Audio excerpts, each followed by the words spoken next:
Assalamu alaikum wa rahmatullahi wa barakatuh.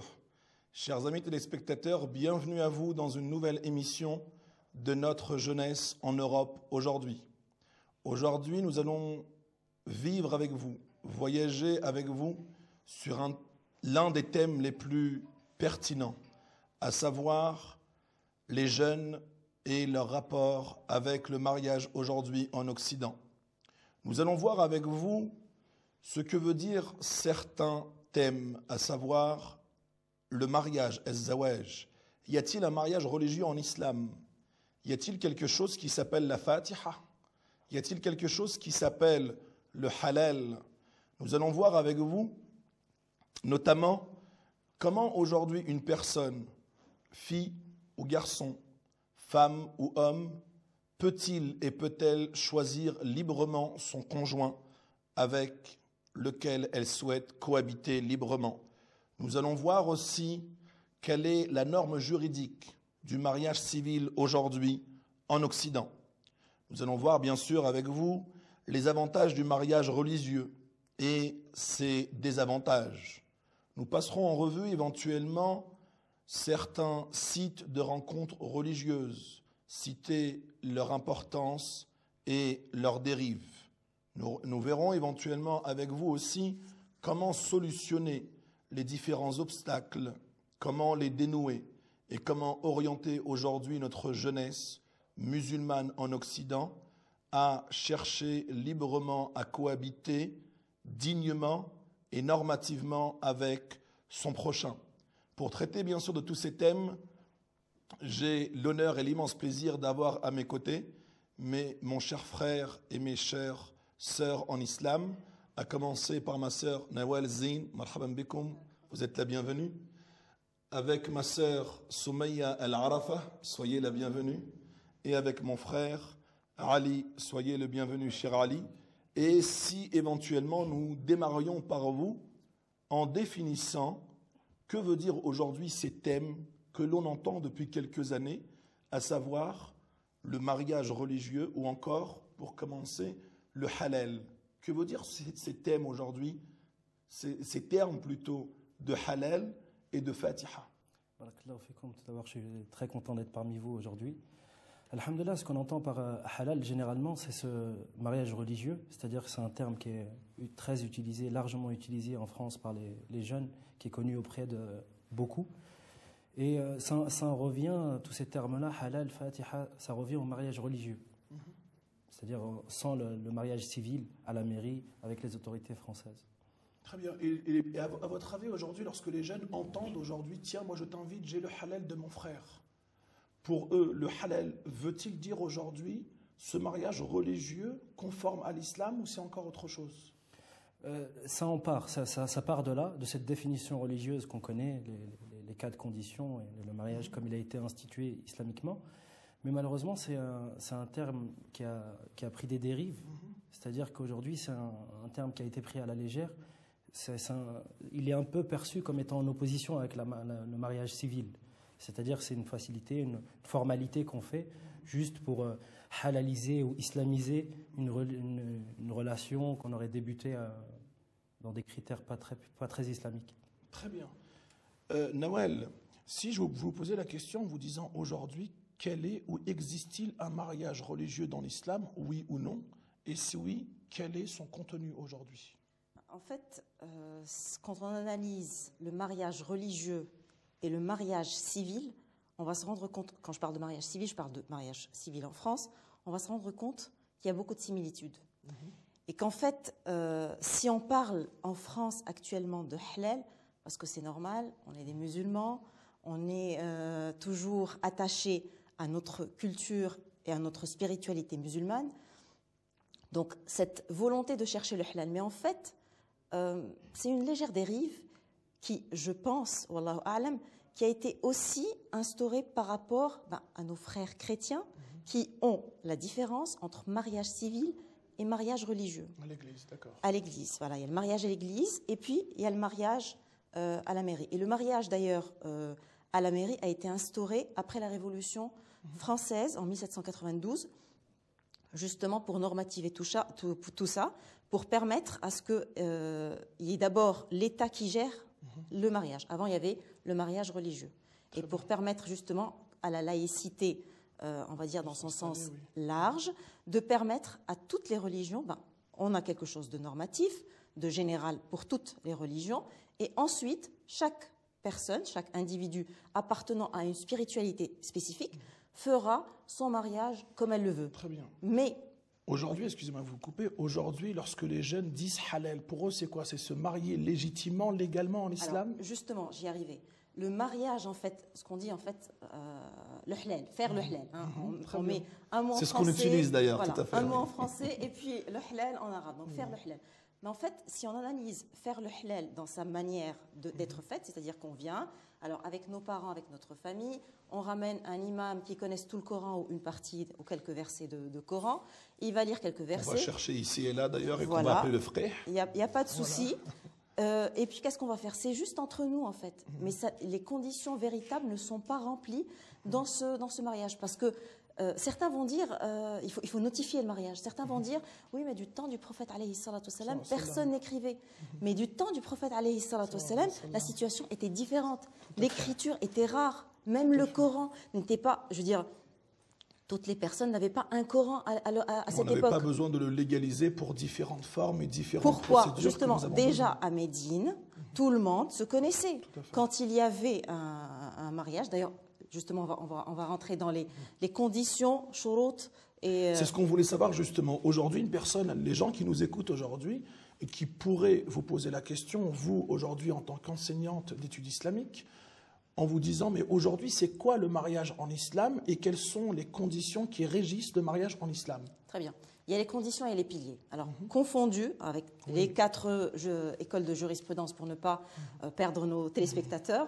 Donc, avec les 4 écoles, donc, on a les conditions. La première condition, c'est de demander à l'épouse, est-ce que tu acceptes un tel, ou vous acceptez monsieur un tel en tant qu'époux? D'accord. Son approbation. Il faut qu'elle soit claire et nette. L'acceptation de l'homme aussi. Hein. On ne va pas dire on demande à la femme et pas à l'homme. L'acceptation de l'homme doit être aussi positive et claire et nette. La 3e condition, c'est la dot. D'accord? Une dot, alors c'est un gage quand même d'amour que l'homme offre à son épouse. Une signification d'affection, très bien. Signification d'affection et puis aussi de, voilà, je suis responsable de toi, des enfants à venir, c'est moi qui suis responsable et en charge de tout ça. Et en général, ça fait plaisir à la femme, surtout toutes les femmes qui aiment tous les cadeaux, les bijoux, ça nous fait toujours plaisir, hein, on est toujours partante. Le 4e aussi, alors on a parlé de la dot, oui, il faut des témoins. Très bien. Alors les témoins, 2 témoins sont suffisants pour l'islam. Est-ce un peu comme la mairie de témoins du côté de l'homme et 2 témoins du côté de la femme? Alors, ça n'a rien à voir. Non, c'est libre. C'est 2 témoins. En fait, ces 2 témoins auront normalement pour but de diffuser l'information dans la ville. Très bien. D'accord? Et puis, on a un 5e pilier. Et pardon, justement, dans ces témoins attestent de quoi? Attestent de la validité du mariage? Comment quoi les conditions ont été respectées et remplies, c'est ça? Alors, pour moi, c'est plus pour faire connaître. Parce bien. Que les Malikites ont une condition. En fait, ils ne mettent pas de témoins, ils mettent l'ishar. La publication. La publication, voilà, solennelle. Il faut le manifester, tout à fait. Tout à fait. Il faut que conformément au hadith du prophète, le fait de le manifester avec des tambours, faire du bruit, quoi, le manifester. Et en fait, on remarque que toute la ville est au courant. Lorsqu'on compare ça avec faire le halal, hein, entre familles, entre juste connaissances. Pourquoi ce besoin de savoir, pourquoi ce besoin de diffuser l'information afin que tout le monde soit au courant? Pourquoi? Il y a plusieurs buts. On peut faire en fait plusieurs finalités, plusieurs buts. Mais avant tout, vraiment, essentiellement, ce serait quoi? Ce serait éventuellement pour préserver l'honneur de cette jeune fille qui risque d'être avec lui dans la rue main dans la main et qu'on risque éventuellement de stigmatiser, de dénigrer. En France, on n'a pas vraiment ça. Oui. Ça peut marcher dans d'autres pays, mais honnêtement, en France, on n'a pas vraiment. C'est pas vraiment une. Les gens sortent, ils font ce qu'ils veulent. Non. Initialement, ça a été pensé pour ça. Oui, mais justement, moi, je parle en France. Donc, en France, c'est pas véritablement pour ça. C'est plus pour préserver. En fait, voilà, c'est parce que c'est un engagement solennel, hein, comme il est dit dans le Coran. C'est quelque chose de sérieux. Et d'ailleurs, engagement solennel, on le trouve dans la définition du mariage dans ce qu'on a en France, dans notre législation.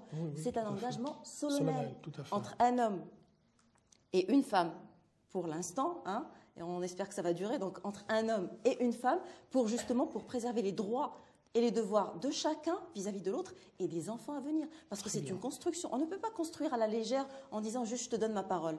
Et d'ailleurs, d'après ce qu'on a vu, en général, le mariage en islam, c'est pas un mariage religieux, c'est un mariage, c'est un contrat civil. C'est comme quand on achète une voiture. Quand on achète une voiture, on signe. C'est un contrat entre deux êtres. Voilà. C'est quelque chose d'important. C'est une vie commune. Et après, on peut faire de la fatiha, on peut faire des doigts.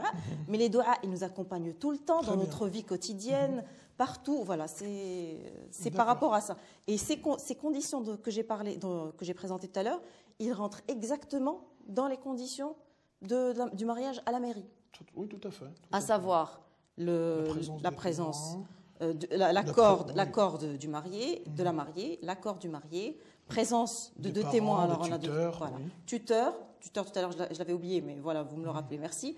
Donc présence du tuteur, le tuteur, sa simple présence à la mairie signe qu'il est d'accord d'accompagner sa fille. C'est quand même agréable d'avoir son père. Oui, tout à fait. Psychologiquement, c'est important aussi pour le mari pour de dire attention, il y a mon père derrière moi, il y a mon tuteur derrière moi. Je ne suis pas lâché dans la nature. C'est plus pour psychologiquement, c'est important. Et puis la dot, si on se marie à la mairie, il n'y a pas de dot, mais la dot, ça sera toujours un cadeau offert. Des présents, des cadeaux, des bijoux, de l'or, un trousseau. Je vous assure, les femmes, ça leur fait plaisir. Très bien. Si je passais bien sûr à Soumeya, pour vous dire, Soumeya, aujourd'hui, vous qui vivez, qui êtes vraiment un produit français, aujourd'hui, vous, jeune fille musulmane, comment aujourd'hui choisir librement son conjoint, un jeune garçon qui veut épouser une jeune fille ou une jeune fille qui va épouser aujourd'hui un jeune homme, comment choisir librement son conjoint et éventuellement aussi comment le trouver? Ça se passe comment généralement aujourd'hui? Enfin, en France, contrairement à ce qui se passe dans les pays arabes, beaucoup de musulmans éprouvent beaucoup de difficultés à rencontrer une bonne personne. Parce que justement, on est dans une société où, finalement, en tout cas moi, dans mon cas personnellement, je n'ai pas fréquenté beaucoup de musulmans. À l'université, j'étais la seule musulmane de toute ma promo.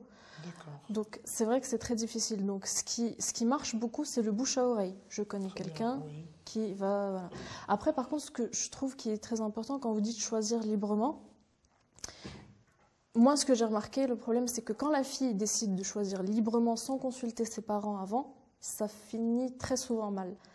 Donc, vous avez quelques exemples concrets sur ça? Par exemple, sincèrement, il y a des enfants qui n'ont pas consulté leurs parents sur la question de l'origine, par exemple. Et ici, on vit dans une société où toutes les origines sont mélangées. Et donc, elles vont rencontrer disons qu'elle est algérienne, elle va rencontrer un Marocain, elle est contente, elle a trouvé quelqu'un de bien. Et pour elle, la question de la nationalité, ou en tout cas de l'origine, ne pose absolument pas problème. Et elle s'est fixée comme objectif de se marier avec lui.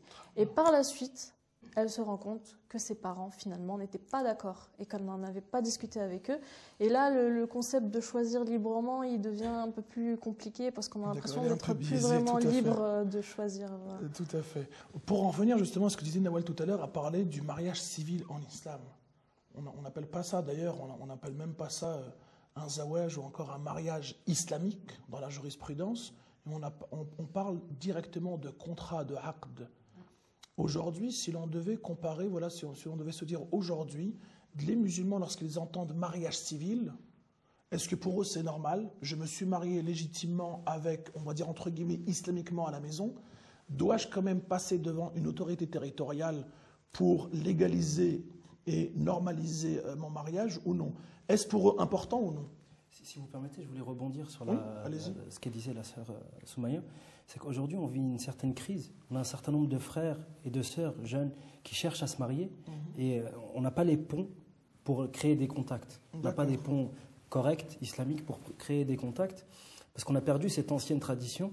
On a l'exemple de Omar ibn al-Khattab, qui faisait le tour des compagnons pour essayer de trouver un époux correct à sa fille. Donc on a perdu, on vit dans une génération où on a rejeté la génération de nos parents, les codes de nos parents. Pourquoi on ne sait pas ça aujourd'hui, par exemple? Malheureusement, c'est très mal vu. C'est très mal vu. Pourquoi? C'est en gros l'épouse ou il la a un sœur, produit dont il veut se débarrasser, ça serait quoi? D'accord. On cherche à me caser avec le cousin, c'est des idées. En fait, on a rejeté cette culture-là et cet état d'esprit. Et on a un mi-chemin. Et qui est perçu aussi par l'Occident comme une culture vraiment très endogame. Exactement, exactement. Donc on est aujourd'hui dans une position entre deux cultures et on vit cette crise-là. C'est-à-dire qu'on a un manque de pont, on n'a pas de connexion entre les frères et les sœurs, donc ça devient très très difficile de se marier. On a énormément de frères et sœurs qui rament vraiment pour pouvoir se marier. Donc ça finit par des dérives forcément, parce qu'on va au possible. On va y arriver d'ailleurs à ces dérives-là. Mais ouais. Aujourd'hui, les musulmans qui nous écoutent, là par exemple en Occident, leur dire, mais ok, vous êtes mariés, est-ce que vous êtes mariés? Est-ce que vous êtes mariés? On va vous dire oui, mais où? Ben, on s'est mariés à la maison avec la présence d'un imam, des témoins, des parents. On a fait ça de manière très solennelle, comme le disait si bien Nawal Zine.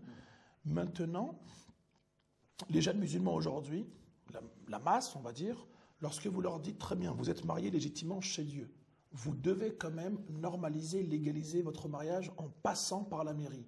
Pour eux, est-ce normal ou non? Il faut avouer qu'il y a un grand rejet. Il y a un grand rejet de cette institution de la mairie parce que ça représente l'État français qui, quelque part, est l'ennemi.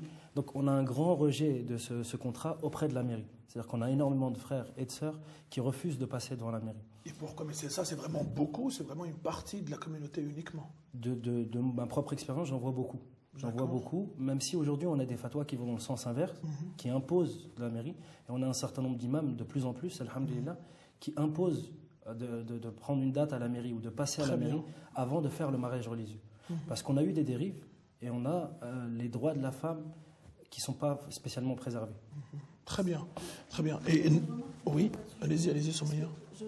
Le cas de figure dont il vient de parler, c'est un cas de figure que j'ai rencontré. Mais j'en ai rencontré un autre. Et moi-même, personnellement, j'ai déjà entendu des imams à la mosquée dire ce genre de choses. Ce sont des imams, je ne vais pas dire que je les connais, mais voilà, c'est l'imam de ma ville. Donc j'entends son discours à peu près toutes les semaines. Donc je suis d'accord sur les grandes lignes. Mais quand il a abordé la question du mariage, lui, pareil, il prônait le mariage religieux, mais ce n'était pas dans l'idée de rejeter volontairement l'État français, c'était parce que pour lui, c'est ce qui lui semblait naturel et juste. Voilà, déjà, il dit, nous, en tant que musulmans, c'est notre religion le plus important. Et quand on se marie de cette façon-là, sans la mairie, c'est religieusement correct, nous avons accompli notre devoir envers Dieu. Si vous voulez à la mairie, allez-y. Si vous ne voulez pas, n'y allez pas. Il n'est pas dans cette optique de rejet, quoique cette tendance aussi existe. Mais ça, moi, j'ai rencontré beaucoup de personnes qui s'étaient mariées de cette façon-là, mais c'était, disons, innocent. On ne l'a pas fait vraiment pour rejeter l'État, c'est parce qu'on nous a dit que faire comme ça, c'était correct. C'est légal, c'est l'islam, en fait, en ça. Et donc, différentes dérives qui peuvent en découler. C'est ce que vous allez nous dire, Inch'Allah, Nawel. On va parler justement de ces différentes dérives qui peuvent découler de cela, donc un non-passage devant une autorité compétente, territoriale. C'est ce que nous allons voir. Permettez-nous de faire une courte pause et nous revenons tout de suite. Merci de rester avec nous. Chers amis téléspectateurs, merci d'être restés avec nous. Et on évoquait avant la pause, cher Nawel, les avantages, désavantages, dérives, s'il y a lieu de parler de dérives, du mariage religieux. Oui, alors, pour le mariage, déjà, moi, je n'aime pas le terme de religieux, donc je vais le mettre entre guillemets, si vous le permettez. Donc, le mariage, on va dire le halal. En fait, plutôt le mariage en islam, même pour enlever ce mot de halal. Non. Mariage légal, légitime. Pour moi, le mariage islamiquement reconnu, valide, c'est quand on passe à la mairie. Tout à fait. D'accord. Ensuite, conforme à l'islam. Tout à fait, puisqu'il comporte. D'ailleurs, il y a des autorités qui l'ont validé, des autorités européennes, je crois, au Conseil. Oui, au Conseil européen de la fatwa et de la recherche. Mais même quand on va revoir, en fait, même dans nos pays, enfin, maintenant on ne fait plus le halal. Vous allez au Maroc, en Algérie, en Tunisie, en Arabie Saoudite, faire le halal juste en famille, c'est pas. Il faut absolument que ça soit cadré par l'État. Il faut que l'État soit au courant. Quand on passe à la mairie, tout le monde après est au courant que vous êtes marié, que cet homme est le père de vos futurs enfants. Très bien. Donc, le mariage n'est pas valide si on passe pas à la mairie. Normalement, vous imaginez, je vous donne juste un exemple concret. Une jeune femme, voilà, elle a rencontré un frère, Masha'Allah, islam, Coran, Sunna, tout ce que vous voulez. Il se marie et lui dit on va faire le halal. Donc ils font le halal entre eux. Il appelle un copain à lui qui va réciter quelques versets de Coran. Tout se passe pour le mieux sans l'accord de ses parents. Non, j'ai pas fini. Non, j'ai pas fini. Sans l'accord de ses parents, donc il va lui dire de toutes les manières, soit tes parents ne vont pas être d'accord, soit de toutes les manières nous on le fait pour accomplir la moitié de notre dîne, pour compléter l'autre moitié de notre din, hein, et justement il y a des mots comme ça arabes qu'on garde avec nous. Donc voilà, ils vont faire cela, et puis pour cette jeune femme, ils se sont mariés de cette manière, voilà, ils se sont réunis, on va dire, de cette manière. Elle a eu un enfant. Ensuite, lui, il s'est dit, c'est bon, j'ai vu, je vais voir ailleurs. Il l'a laissée avec cet enfant. Et du coup, elle ne pouvait ni revenir voir ses parents, puisqu'elle est partie finalement. Elle a choisi ce mariage, et justement, en allant se baser aussi sur des avis de jurisprudence. Oui, et je vous assure que certains... Et des fatwas étrangères, non, certains vont même sur les 4 écoles de jurisprudence. On prendra ça de cette partie, puisque, par exemple, les Ahnaf n'exigent pas de tuteur. Hein, c'est une possibilité de se marier sans tuteur. Donc, ils vont prendre sans tuteur. Ils vont prendre ça ici. Voilà, on fait un petit truc. Ils vont bricoler un mariage. Un petit bricolage d'une nouvelle fatwa pour soi. Et ce qui fait que les femmes en général, même les hommes, hein, parce que ça se trouve aussi que les femmes quittent la personne avec laquelle elles ont vécu parce que ça ne leur convient plus, parce qu'il est violent. Mais après, elles n'auront pas... Vous envoyez ça au quotidien? Vous en côtoyez? Vous envoyez Oui, dans notre vie quotidienne, notamment cette jeune femme, moi, c'est quelque chose qui m'a marqué. Hein, une jeune femme qui se retrouve avec un enfant et qui ne sait plus quoi faire. Elle repart chez ses parents avec un enfant. En plus, non reconnu, non affilié au père. Non reconnu. Alors, justement, là, on va dire, oui, mais on est au 21e siècle. Il y a, masha'Allah, l'ADN. Déjà, pour la recherche d'ADN, il faut des preuves. Il faut que ça soit par une ordonnance. Voilà. Par un juge. On ne fait pas ça n'importe comment. Et en plus, ça demande, c'est très coûteux. Donc, voilà. Si j'ai un conseil à donner aux jeunes, c'est d'aller quand même voir des mashayikh, des savants qui donnent des fatwas, mais qui soient déjà, eux, reconnus par leur père. Parce qu'on peut avoir une fatwa de n'importe qui. Hein. N'importe qui, maintenant, alhamdoulilah, peut s'autoproclamer mufti et dire Oui, mais aujourd'hui, des sœurs, aujourd'hui en France, des filles, des garçons peuvent vous dire, oui, moi j'ai demandé à l'imam de la mosquée, il m'a dit que conformément à l'islam, c'était comme ça, en me citant un verset coranique, 2, 3, des hadiths du prophète sallallahu alayhi wa sallam. On dit, moi, il m'a dit que c'était comme ça, conformément à l'islam. Donc pour lui, il est vraiment en phase avec ce que l'imam a dit conformément à l'islam. Est-ce qu'on a dans la sunna une histoire où le prophète lui-même s'est marié, par exemple, à la mosquée, alayhi salatu salam. Est-ce qu'il s'est marié, lui, dans la mosquée, ou est-ce qu'il a marié l'une de ses filles dans la mosquée? On n'en a pas. Du tout. Par contre, on a l'histoire de Fatima Zahra, sa fille, qui l'a mariée à son cousin, Ali, radiallahu anhu ardah, wa alayhi salam. Donc, le mariage s'est passé comment? Il a demandé une dot, il lui a ramené la dot, il a demandé bien sûr à sa fille, Ali était là pour demander. Ensuite, qu'est-ce qu'il a dit? Voilà, de lui acheter du parfum, c'était ça sa dot justement. Et puis, il a dit, faites signaler en fait à manifestez-le publiquement. Manifestez-le publiquement. Donc voilà, et puis il était faites du bruit quoi. Donc à partir justement de ce qui s'est passé du temps du prophète, c'est à partir de ça qu'on a eu les écoles de jurisprudence qui se sont instaurées et qui nous ont fait en fait ces conditions et ces piliers. Très bien. Maintenant, j'essaye de comprendre les jeunes qui vont dans le sens, j'aimerais bien avoir des avantages. Par exemple, si vous en avez, j'aimerais bien les écouter. Moi, je suis plus je vois plus les dérives.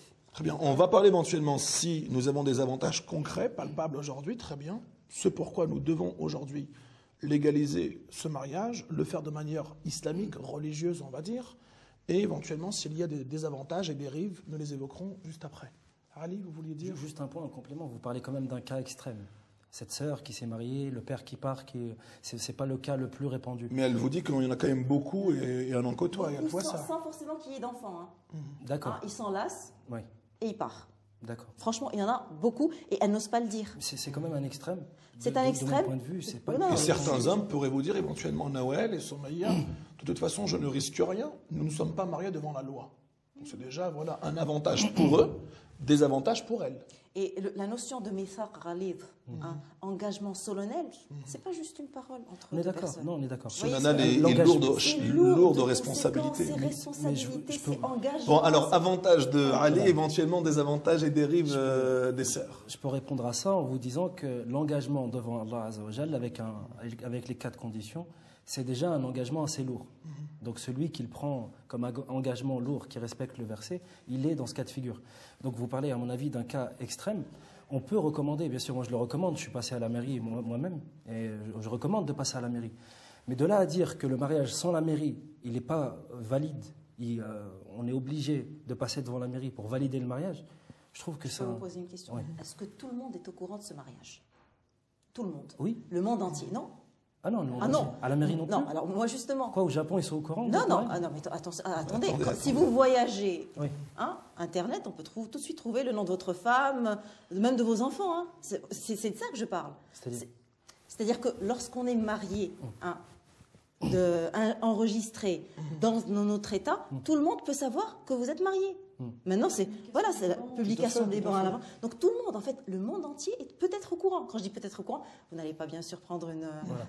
non, c'est pas ça, mais tout le monde peut être au courant, en fait. L'idée initiale, c'est les gens que je vais rencontrer, quand je marche avec mon épouse, qui sachent, eux, que je suis marié avec mon épouse, qu'on n'est pas dans un cadre illicite. C'est-à-dire qu'on a un engagement, et l'idée du ishar, c'est ça. De faire connaître le mariage, c'est surtout ça. C'est une partie.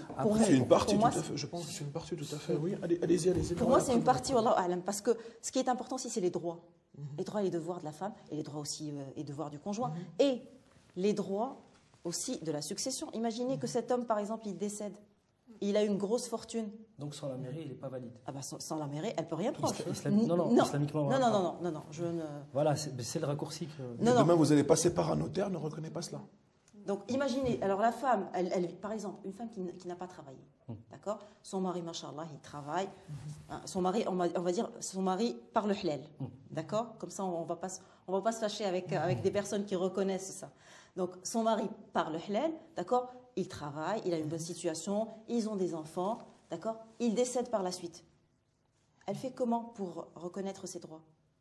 Elle ne peut pas. Elle ne peut pas, elle n'a rien. Donc imaginez, elle n'a pas travaillé, elle a donné sa vie pour cet homme, on est bien d'accord, ses enfants, et ses enfants n'ont rien non plus. Donc, Sachant qu'il y en a aussi beaucoup qui ont des biens dans les pays d'origine, et là elle sera dans l'incapacité de revenir, de bénéficier de ses droits pour ses propres enfants à elle et à lui d'ailleurs. L'une des dérives d'ailleurs. Il y a aussi les finalités, maqasid. D'accord, ça c'est vraiment hifd al-nasl, c'est très important. Les finalités de la charia d'ailleurs. Il y a des finalités, même alors les finalités générales de la charia, c'est très important, mais aussi les finalités dans chaque chose qu'on fait, dans chaque acte. On est tout le temps dans le questionnement de soi, dans la réflexion. Je fais ça pourquoi? Et la raison pour laquelle Dieu a légiféré, a institué telle et telle chose. Donc à l'époque, c'est vrai que c'était pas écrit, mais maintenant il faut se remettre en question. On va juste revenir, ça m'intéressait. Avantage y a-t-il ou non du mariage religieux sans passer par le mariage civil à la mairie? Ah non, bien sûr. Moi, je suis passé à la mairie, je suis pour. Très bien. Juste l'idée de... Très bien. Maintenant, désavantages, dérives, Somaya. Non, moi, j'ai une remarque à faire par rapport à... Je ne dirais pas que c'est un avantage, mais moi, j'ai déjà rencontré des personnes qui se sont mariées de cette façon, non pas parce qu'ils ne l'ont choisi, mais parce qu'ils n'avaient pas le choix. Parce que moi, là, c'est le cas concret d'un frère qui a rencontré une femme qui était en instance de divorce avec un homme qui était à l'étranger, je ne sais plus où, et ça met énormément de temps, et ça risquait de prendre encore 3 ans, et lui, il se voyait mal attendre 3 ans, il savait que ça risquait de dériver, donc la solution qu'ils ont trouvée, c'était ça. C'était ça, ou rester dans une situation floue. Moi, je suis pour qu'on engage une réflexion sur ce genre de cas particulier. Très bien. Mais après, je ne défends pas du tout le mariage religieux, d'autant plus que aller à la mairie, ça ne coûte rien. Je peux encore comprendre les personnes qui me disent oui, financièrement, c'est machin. Mais là, ça ne coûte rien. Ça ne coûte rien. On se présente, c'est gratuit, tout est fait dans les... Donc, mais voilà, mais je suis pour qu'on engage une réflexion sur les cas particuliers. Parce que là, du coup, je peux comprendre. Je peux comprendre qu'on ait recours à ce genre de méthode. Très bien. Nawel, on allait parler de désavantages, dérives. Je suis tout à fait d'accord avec ce qu'elle dit, une réflexion. Mais même dans ces cas de figure, il y a des dérives. Tout à fait. Alors, je ne dis pas le contraire. Oui. Mais c'est pour ça que je dis qu'il faut réfléchir pour trouver quelque chose. Tout à fait. Pour trouver quelque chose qui peut très bien. essayer. On va y passer. On va arriver aux solutions alternatives, dénouement, Inch'Allah. Je suis d'accord. Juste avant cela, j'aimerais, avant la pause, parler justement de ça.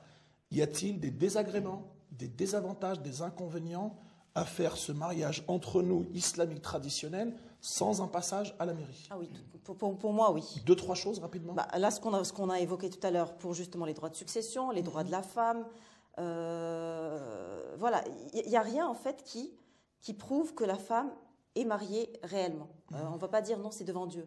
Parce que le mariage, vraiment, cet engagement solennel, c'est devant Dieu et les hommes. Justement, vous l'avez très bien dit tout à l'heure, Ali, en disant oui, c'est pour que les gens sachent que c'est ma femme lorsque je marche à côté d'elle.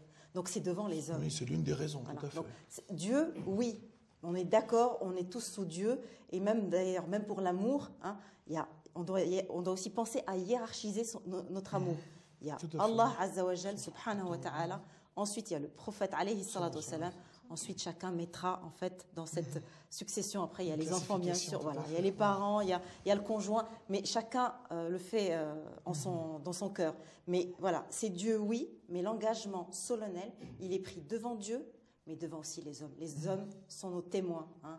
Nous sommes témoins des hommes et les hommes sont nos témoins. Et par rapport à ça, c'est aussi intéressant de le rappeler. Et tout à l'heure, justement, Soumaïa a dit pour la réflexion, je suis tout à fait d'accord avec elle. Cette réflexion est très intéressante à faire, mais il y a aussi des dérives. Et je connais justement un cas où une sœur s'est mariée parce qu'elle était en instance de divorce. Elle s'est retrouvée avec un autre frère, bien sûr dans le halal et tout. Puis ça n'a pas marché avec lui et elle a dû repartir. Ils sont, voilà, entre-temps, son premier a sali sa réputation auprès de ses proches, de ses enfants. D'accord. Non, parce que c'était en accord avec ses parents aussi, mais auprès de ses enfants. Donc c'est vraiment, il y a psychologiquement aussi, il y a aussi le côté psychologique. On a tendance à penser juste cadré, loi. Il y a le côté aussi sentimental. Enfin, il y a beaucoup de choses qui sont à considérer aussi lors de ce contrat. C'est vrai que c'est un contrat civil. Je reviens toujours sur la notion de contrat civil, mais il y a aussi l'amour, il y a l'affection, il y a le savoir traiter correctement l'autre, et c'est du début du mariage jusqu'à ce que, normalement jusqu'à la mort, hein, jusqu'à ce que la mort sépare les deux conjoints. Et ça, c'est une notion un petit peu chrétienne, mais c'est intéressant aussi de se la remémorer. Donc, jusqu'à la mort, si ce n'est pas la mort physique, on va dire c'est jusqu'à la mort du couple, mais dans ce cas, ça se fait dans les règles de l'art. Très bien, tout à fait. Sachant que beaucoup de couples connaissent l'islam lorsqu'il s'agit de se marier, ne le connaissent plus du tout lorsqu'il s'agit de se séparer à l'amiable, comme le dit si bien le Coran, bi ihsan, par l'excellence d'ailleurs, et on ne connaît plus, on se déchire, on se divise, et on se dit plus, est-ce que ce que je fais aujourd'hui en divorçant, en me séparant de mon conjoint, est-ce que j'agis conformément aux sources de l'islam ou non? D'ailleurs, l'une des dérives. Oui, Ali. Ce point-là, je voulais évoquer ce point-là au niveau du divorce. C'est vrai qu'un des inconvénients qu'a le mariage religieux sans la mairie, c'est que la barrière du divorce, elle est plus légère. C'est-à-dire qu'on décide du divorce beaucoup plus facilement. Alors que quand on a la mairie et qu'on sait qu'on va se lancer dans 1 an de procédure au moins, et que tous les frais que ça va engendrer, toutes les complications, toutes les démarches diverses, c'est vrai que c'est un frein un peu plus important au niveau de la mairie. C'est des temps de médiation, de réconciliation. Mais pour revenir sur l'idée initiale... Et si on n'est pas marié civilement, comme insistent lourdement les sœurs, c'est que sur un coup de tête, un frère et une sœur peuvent divorcer en se disant, de toute façon, nous ne sommes pas mariés. Il rentre chez lui, je rentre chez moi. Ce qui arrive souvent. Et on fait ce qu'on veut, on peut trouver autre chose. Donc ces temps de médiation sont très importants. Oui, pour revenir sur l'idée initiale du mariage en France, je l'ai remarqué en me mariant, c'est un monde que j'ai découvert. On est dans une génération à mi-chemin entre deux grandes cultures, deux optiques de vie. On a la génération de nos parents avant, qui était du bled, le pays d'origine. Ils ont une certaine conception du mariage, ils ont certains codes. Et on a grandi ici en France, en Occident, qui eux ont une autre optique du mariage. Donc c'est deux extrêmes. Et on est un peu dans une difficulté parce qu'on s'est retrouvé entre les deux. On est rentré, on a grandi en France, on a décidé de rejeter une grande partie de la culture d'origine. Et on a aussi rejeté... Culture plutôt tradition, coutume tribale. Exactement. Et on a rejeté aussi les codes du mariage, ou la trame du mariage, ici en Occident. On s'est retrouvé dans une position... Parce qu'on croit qu'il n'est pas forcément islamique, il est français pour les Français. Et nous, musulmans, nous avons notre propre mariage qui est en phase avec nos principes. Exactement. Et donc, on s'est retrouvé dans une position où on est amené, malgré nous, à reconstruire de nouveau une nouvelle conception du mariage, une nouvelle façon de faire. Parce qu'on a l'islamique, mais l'islamique, il ne cadre pas l'essentiel. Il donne des grandes lignes et un cadre assez large dans lequel on est libre de faire ce qu'on veut. Moi, j'ai des cas vraiment très précis. Quand j'ai voulu me marier avec mon épouse, j'ai découvert une nouvelle facette de la culture que je ne connaissais pas. On m'a dit, à la première rencontre de la belle famille, il faut emmener un gigot d'agneau, c'est précis. À la deuxième rencontre, il faut emmener de l'or, une parure et une bague. Sans ça, on va comprendre que tu ne donnes pas beaucoup de valeur à ta future épouse et que c'est un peu, tu te maries parce que tu es un peu obligé. On était pleinement dans les traditions très ancestrales.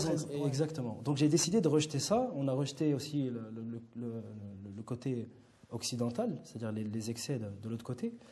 Et on se retrouve dans cette position un peu difficile, où on n'a rien de constitué et on n'a rien à quoi... Oui, mais excusez-moi, Ali, demain, une personne qui veut demain se marier avec une telle décide d'aller chez elle la première fois, apporter de la viande, comme vous dites si bien, des gigots, tradition sénégalaise, c'est des sachets de bonbons, ou apporter des gâteaux, des bouquets de fleurs et tout. En soi, il n'y a rien de méchant. Et puis, les sœurs insister en vous disant, ça nous fait énormément plaisir. Ce qui me gêne, c'est le code. C'est-à-dire que si j'amène un kilo de bœuf ou de la viande hachée... Oui, mais ce n'est pas non conforme à l'islam. Ce n'est pas un problème en soi. Mais ça me gêne qu'on m'impose des codes que je n'ai pas choisis. Dans le sens où on m'impose d'amener telle chose, sans ça, je renvoie tel message, ça me gêne d'y participer.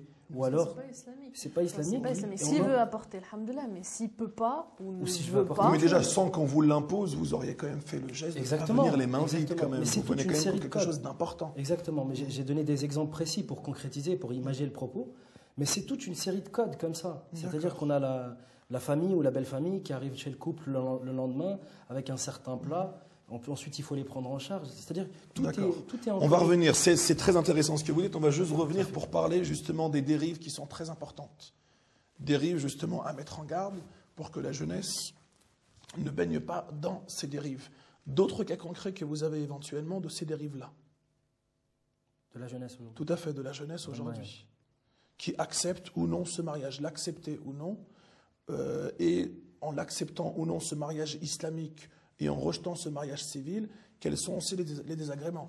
D'ailleurs, pour un grand nombre de frères et de sœurs, excusez-moi Nawel, même qui veulent aller faire le pèlerinage dans les lieux saints, s'ils ne sont pas mariés civilement, même en allant faire le pèlerinage, le hajj, dans les lieux saints et dans beaucoup de pays musulmans, ne peuvent pas faire chambre commune s'ils ne portent pas les mêmes noms dans les passeports.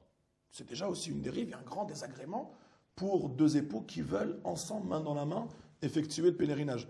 Nous allons reprendre justement sur ces dérives-là. Permettez-nous un court instant de faire une petite pause. Chers amis téléspectateurs, une courte pause. Restez avec nous, on revient tout de suite. Merci. Chers amis téléspectateurs, merci d'être restés avec nous.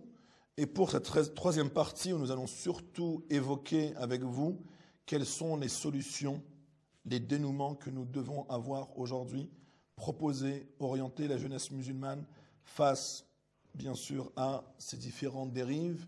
Et avant la pause, nous parlions justement de nouvelles dérives qui viennent d'apparaître un petit peu au sein de la communauté, qui est aussi la dérive de l'Internet.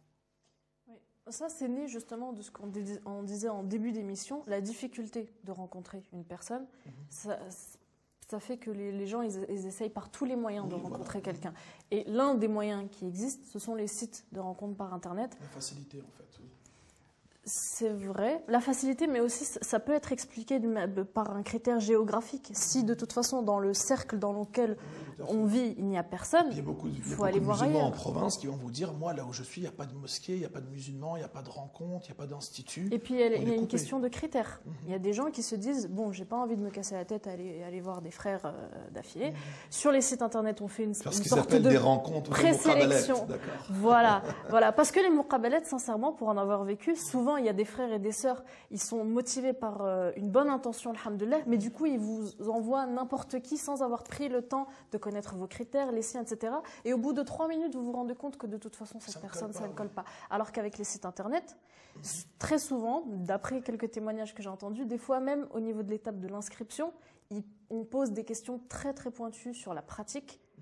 Ça, est-ce qu'on approuve ou pas, vous pratiquez comment, vous vous estimez être croyant comment, quelle tendance êtes-vous, etc. Et ça fait un tri, ce qui peut faciliter, du coup, on va choisir... On filtre, en fait. Voilà, exactement, ce qui peut être compréhensible. Mais du coup, après, il y a le problème qui se pose avec Internet en règle générale, je ne pense pas que ça concerne uniquement les musulmans, c'est le mensonge, ou en tout cas, penser avoir affaire à quelqu'un. Et puis, subhanallah, il y a aussi un problème, c'est que les gens, musulmans ou non, se permettent beaucoup de dérives. C'est-à-dire, il y a des choses qu'ils n'oseront jamais vous dire en face parce qu'ils savent très bien que c'est déplacé. Par contre, sur Internet, non, il n'y a pas de problème, on va se permettre de poser des questions. Voilà, très difficile. Avons-nous actuellement, justement, en France, en Europe, beaucoup de ces sites agences matrimoniales? En gros, maintenant, on arrive à agences matrimoniales musulmanes, islamiques. Et quels sont éventuellement, peut-être, y a-t-il éventuellement quelques avantages à cela? Et éventuellement aussi des dérives dans les sites internet, entre guillemets, musulmans. crois que si ces sites ou ces agences matrimoniales existent, c'est que, comme l'a dit Soumaïa, il y a une demande. Oui, tout à fait. Les jeunes gens ont envie de se marier, ont envie de construire. Et quand on veut se marier, construire justement sur un engagement solennel, on n'a pas envie d'essayer, puis bon, c'est un échec et repartir en arrière. Toute personne a vraiment envie de construire, de voir vers l'avant, d'avancer aussi spirituellement, parce que le mariage, c'est une compagnie, d'accord, qui nous accompagne, c'est un compagnon, que ce soit pour l'homme ou alors une compagne pour la femme. Donc voilà, donc c'est un compagnon, une compagne qui accompagne et on avance dans la vie. Mais c'est pas le but. Je veux dire, le mariage ne doit pas être le but dans la vie. Moyen, dans la vie, c'est juste un moyen. Pourquoi? Parce que le but, on doit y revenir et se le rappeler et se le remémorer tout le temps. C'est Allah Azza wa Jal. C'est voir la face de Dieu Subhanahu wa Ta'ala. Et c'est pas le mariage. Il y a certains savants qui ne se sont pas mariés. D'ailleurs, ce qui est intéressant aussi, c'est de dire qu'est-ce qu'on dit toutes les écoles de jurisprudence. Le mariage peut être pour certains obligatoire. Certains disent qu'elle est obligatoire. D'autres disent qu'elle est recommandée, une sunna mu'akkada. D'autres encore disent qu'elle fait partie en fait des choses de la vie, comme boire, manger. Donc si une personne ressent l'envie de se marier, qu'elle se marie. Mais ce n'est pas une obligation. Peut une nécessité, un besoin ou un accessoire en fait. Voilà, donc il faut toujours partir sur ça et se dire, le but en fait, c'est pas me marier. Parce que le problème aussi, et les échecs sont dus à quoi? On met la barre très haute, et surtout les femmes, je le reconnais, on a quand même grandi avec une culture occidentale, et même d'ailleurs dans nos pays d'origine, on a grandi avec cette culture du prince charmant, qui va venir sur son cheval blanc. Peur aussi, non et c'est aussi valable pour les hommes. Ils veulent une bonne cuisinière, une top modèle. Ça marche aussi dans les deux sens. Ça marche. Je reconnais, mais ça marche dans les deux sens. Ça marche. On reste centré, Inch'Allah, sur les dérives. Ali, quelques dérives que vous connaissez à travers les sites internet, entre guillemets, musulmans, agences matrimoniales musulmanes. Oui, beaucoup, malheureusement. Comme vous disiez, comme elle disait la sœur, il y a beaucoup de demandes. Donc, en face, c'est devenu un business, un marché où ils sévissent sans scrupule. On a beaucoup de sites musulmans, mais on en a des non-musulmans aussi, des non-musulmans qui lancent des sites uniquement avec une inscription payante, etc. On a des chats, on a beaucoup de chats, on a beaucoup de chats, les réseaux sociaux, beaucoup se présentent. Dérives concrètes, pourquoi? Dérive le mensonge. Je pense qu'aussi que c'est un travail en amont à faire, parce qu'on a une idée... Les mensonges, les gens ne sont pas aussi si naïfs que ça. Les gens se disent bien, je vois les critères de cette personne, je vois aussi le descriptif de cette personne, elle est, il est. Je ne pense pas que la personne est vraiment tout cela. Les gens ne sont pas aussi naïfs pour croire tout ce qui est dit en ligne. Souvent, c'est qu'ils ont tellement cette envie de se marier, ils ont tellement envie de concrétiser quelque chose, qu'ils sont poussés, même s'ils sont de bonne foi, ils ont une certaine optique, ils sont poussés à dire ce que l'autre va entendre. D'où des fois aussi certains qui s'échangent des numéros de téléphone, je connais la sœur, je connais le frère qui veut se marier, qui cherche ceci, cela. Alhamdoulilah, on est dans le domaine associatif et on voit ces initiatives-là qui poussent. Malheureusement, on en a beaucoup que je considère comme étant des dérives. Récemment, on a une sœur qui a lancé des speed dating musulmans. C'est-à-dire qu'elle organise des dîners sur Paris, payants, bien sûr. C'est le mode des 7 minutes de rapprochement. Donc on a des frères et des sœurs. De partage et d'échange, oui. On a des frères et des sœurs qui arrivent, qui remplissent une fiche. Ensuite, vraiment... Business pareil ou réellement pour faire rencontrer des gens. Voilà, exactement. Non, business ou rencontre réelle. Il y a les deux. Il y a des deux. Forcément, il y a des rencontres, comme il y a que des célibataires.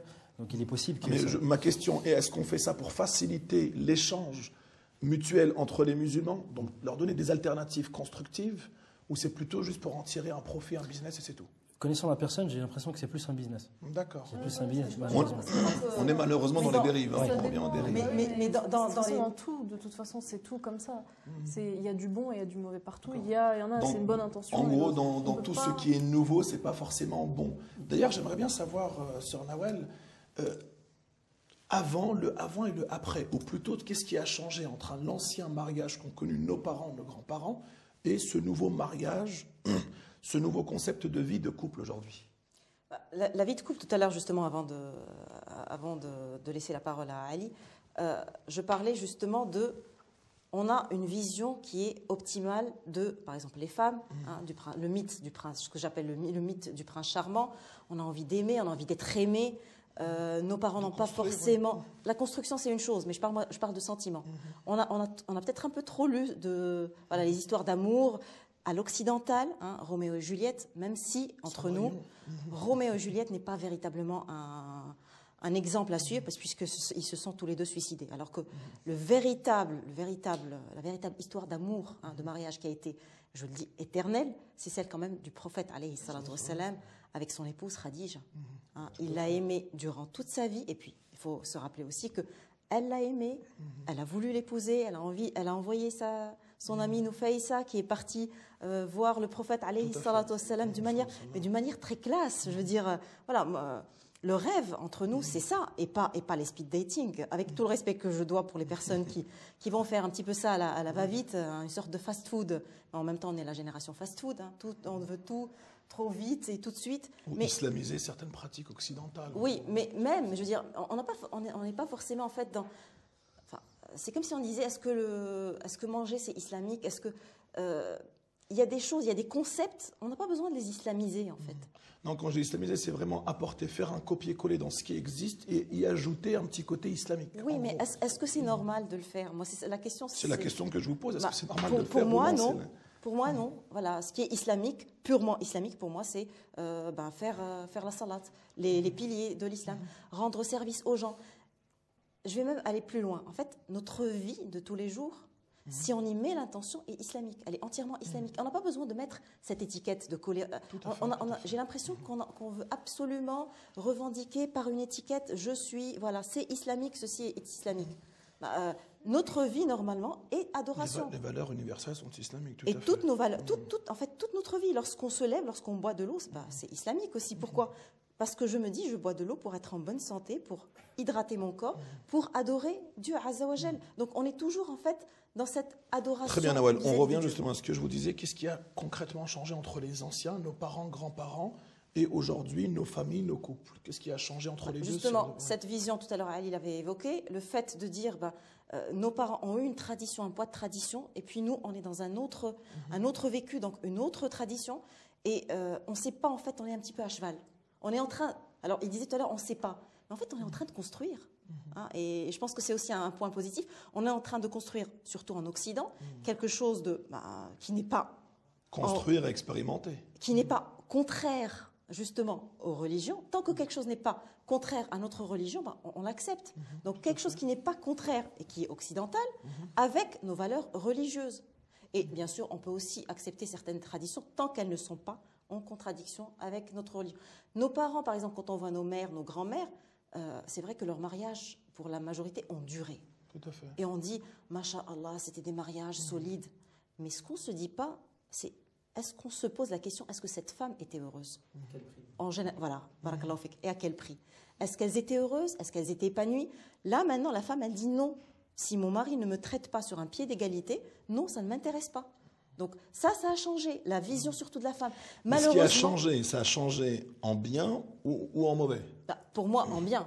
Une femme qui est écrasée tout le temps, elle finira par la suite par divorcer. D'ailleurs, il y a un exemple concret dans un livre de John Gray, les hommes viennent de Mars et les femmes viennent de Vénus. Il y a un cas concret d'une femme. Alors ça, c'est pas du tout une femme musulmane. Elle a vécu pour toute sa vie, elle a passé toute sa vie en fait pour son mari, pour ses enfants, elle les a fait grandir et une fois qu'ils ont grandi, qu'ils se sont mariés... Très rapidement. Surtout que c'est une optique féminine. Un petit mot et on repasse à aller sur ça. Moi, je suis d'accord avec elle sur le fait que, entre guillemets, c'est un progrès. Parce que j'estime qu'aucune femme ne mérite de vivre une vie en étant malheureuse et soumise. Cela dit, nous, on est dans le cas extrême. Quel que soit son Oui, bien sûr, bien entendu. Mais le problème, c'est que dans notre génération d'aujourd'hui, on est dans le cas opposé. C'est-à-dire qu'on se dit, nos parents, ils communiquent pas assez, la mère, elle acceptait, elle disait rien. Moi, je veux qu'il y ait une communication avec mon mari. Le problème, c'est qu'on y a recours trop souvent. C'est-à-dire que dès qu'on a quelque chose qui nous passe par la tête, hop, on le sort. Et on ne se rend pas compte que ça peut avoir des effets néfastes, ça peut vite tourner en dispute. Et finalement, bon, d'accord, pied d'égalité, mais ça devient trop, en fait. Et justement, du coup, les couples ne durent plus longtemps. Donc, il faut trouver un juste milieu, donc je pour pense. vous, oui, un juste milieu, mais quand même, on doit avoir un pied d'égalité. Non, je suis d'accord. D'accord. Je suis d'accord. D'accord. Mais après, il ne faut pas non plus faut pas qu'elle oublie la notion, qu'elle perde la notion de respect. Il y a des personnes qui disent, lui, il est mon égal, je lui parle comme je veux. Et Non. lui non plus. Mais non, mais pareil, non, mais d'accord. Mais en fait, moi, je me Tout à fait. positionne du Juste point avant de de vue donner la féminin, parole c'est pour à ça Ali, que- ce qui m'importait aussi d'entendre aujourd'hui, très important pour ceux qui nous suivent, c'était bien sûr de savoir aujourd'hui, face à ce que vous disiez, avec ce qui va être fait, on peut arriver à des situations conflictuelles, à des problèmes en lâchant un petit peu tout ce que vous avez évoqué. Lorsqu'on tombe justement, lorsqu'on arrive à ces conflits dont on doit savoir gérer, où doit-on s'adresser? Vers qui doit-on se diriger? J'aimerais bien avoir votre réponse juste après Ali. Oui, je voulais rebondir un peu sur le... Je ne suis pas tout à fait d'accord avec les sœurs, parce qu'encore une fois, pour moi, c'est un cas extrême qu'elles ont présenté. C'est-à-dire qu'elles parlent de l'ancienne génération, la génération de nos parents, et elles disent la femme, elle a vécu écrasée. Ce n'est pas le cas pour toutes les sœurs, toutes les femmes. C'est-à-dire qu'on a dans la génération de nos parents des couples qui ont vécu très bien, où la femme n'était pas écrasée, où le père n'avait pas le dessus, et ils avaient une vie équilibrée. Donc je trouve que c'est un peu simpliste de résumer Non, excusez-moi, Ouais. non. Là, Rapidement, Nawel. Moi, je parle pourquoi est-ce que le nombre de divorces a explosé. Oui, c'est par rapport à ça.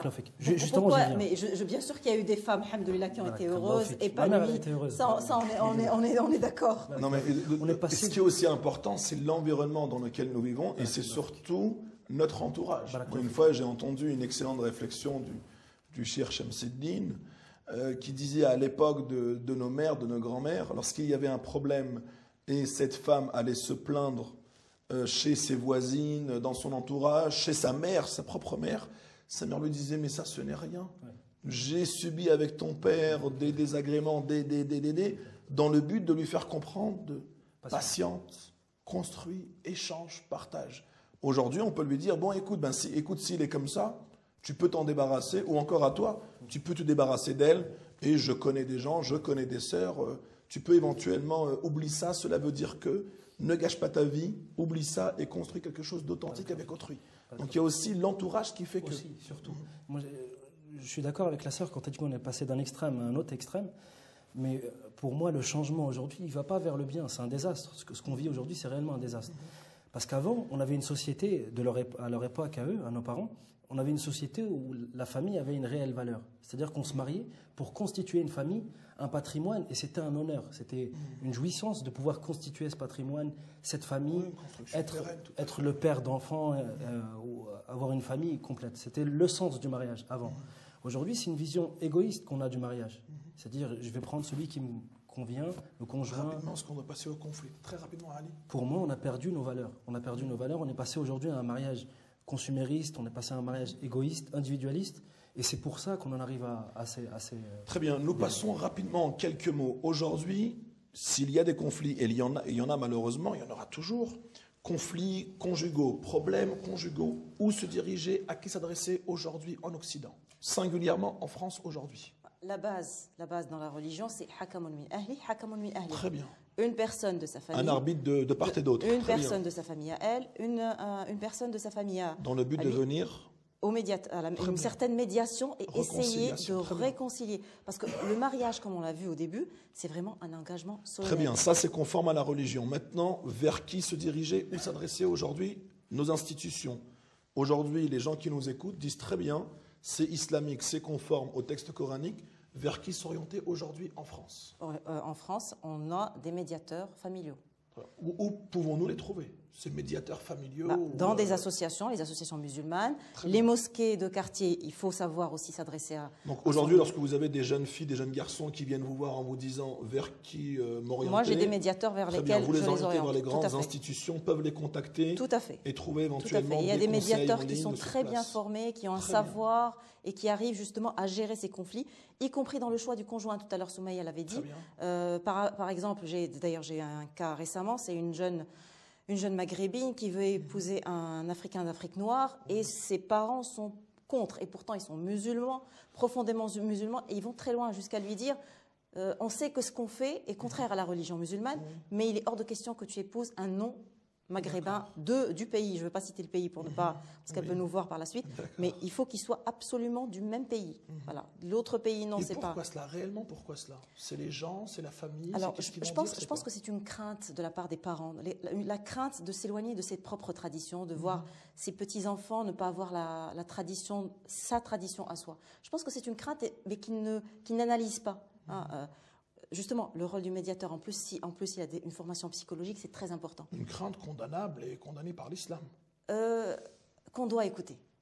Moi, non, on doit écouter la personne. On doit les écouter. On doit les amener à changer cette façon de voir qui n'est appropriée. Là où je dis condamnable, demain, moi j'ai mon frère qui veut se marier et veut se marier avec une asiatique ou une africaine. On lui dit non, nous n'avons pas envie car tu es d'origine arabe.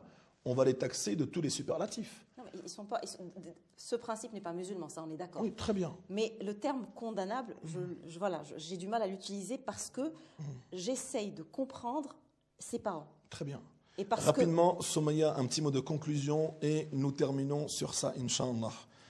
Moi, en fait, ce que je voulais rappeler, parce que on m'a posé la question il y a quelques jours, je trouve que c'est ce qui est important quand on a des conflits, c'est en plus, bien entendu, des deux médiateurs, c'est de voir un imam, mais un imam qui ait des connaissances. Se rendre dans un institut, par exemple, parce que sans se rendre compte, les couples, quand ils sont en conflit, ils font des erreurs, ils font des choses qui, islamiquement, sont condamnables. Par exemple, l'homme, il va être énervé, il va sortir, il va claquer la porte, il va pas revenir pendant 2 semaines. Ça, en islam, ce n'est pas acceptable. Mais ils ne le savent pas. Tout à fait. Très bien. 2 mots, Ali. Nous devons rendre l'antenne. 2 mots très rapidement. Solution concrète aujourd'hui. Justement, le problème surtout, c'est qu'aujourd'hui, on peut avoir les meilleurs médiateurs, les meilleurs imams. Le problème profond, c'est que ce n'est pas accepté par le couple. On peut avoir le meilleur des jugements, on peut orienter de la meilleure des façons. Et aujourd'hui, on a des problèmes. Mais en tous les cas, cela existe et des institutions sont là pour accompagner et aider ces gens aujourd'hui. Exactement. Très bien. Je vous remercie, chers amis téléspectateurs, de nous avoir suivis si fidèlement. Je vous dis à une prochaine. Wassalamu alaikum wa rahmatullahi wa barakatuh.